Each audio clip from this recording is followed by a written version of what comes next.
Bonjour à tous.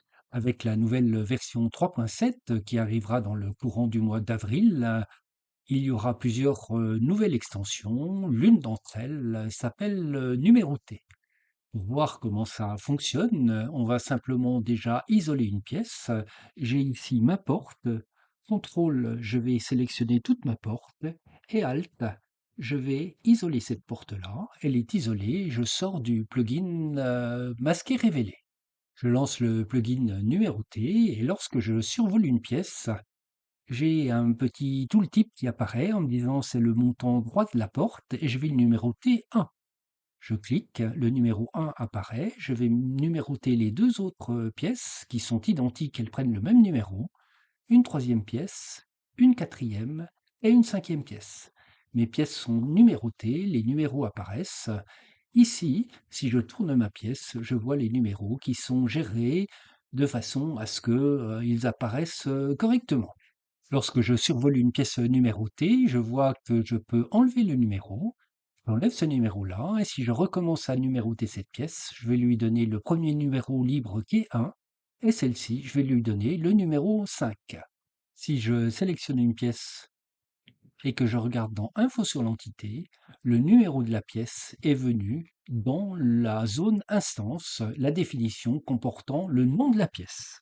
Je relance le plugin, je fais un clic droit souris et je peux dénuméroter toutes les pièces qui ont été numérotées. À présent, je peux renuméroter, je vais faire de nouveaux paramètres avec un clic droit souris et au lieu d'avoir le même numéro pour les pièces identiques, je vais mettre un nom différent. Je peux définir la taille des numéros et également une balise pour ranger ces numéros. Clic droit souris, numérotation automatique, toutes les pièces se numérotent et on voit qu'à présent, les pièces identiques ont des numéros différents. On peut donc choisir soit entre avoir les mêmes numéros pour des pièces identiques ou des numéros différents.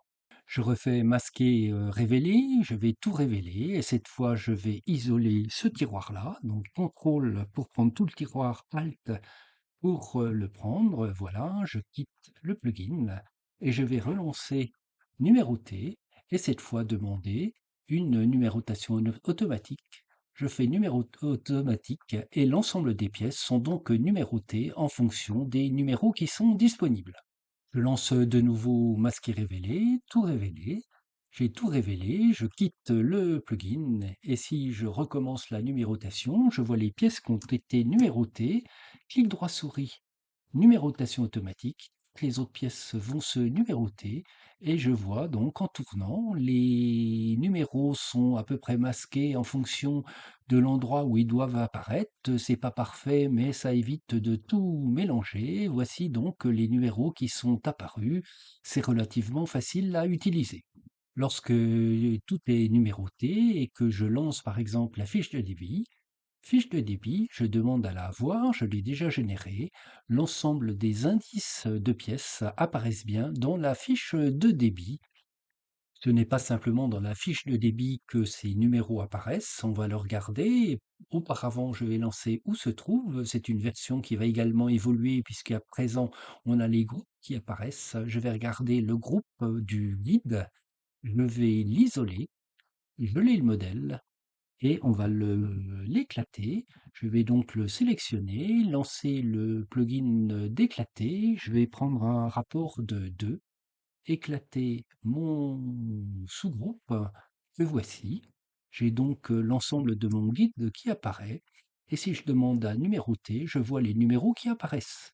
Je peux donc faire une copie d'écran et si je veux que ce soit de façon permanente, je vais faire un clic droit souris, mettre la numérotation dans le modèle et la numérotation est dans le modèle à présent. Je vais pouvoir donc faire fichier, exporter et exporter donc en graphique 2D cette image-là de manière à amener ce dessin à l'atelier. Je vais retourner sur la vue initiale, demander à tout révéler.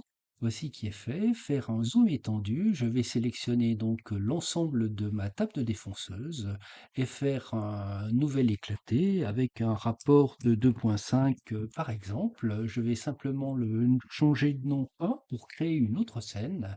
Je valide. Mon nouvel éclaté est fait.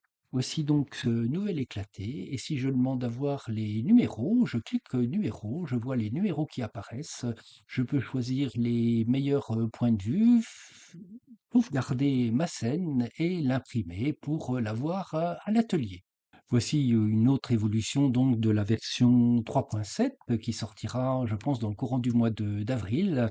On va essayer de mettre le nom des différentes pièces. Ça a été regardé par ceux qui ont testé en bêta-test cette version-là. On va regarder ce qui est possible de faire sans trop alourdir le dessin.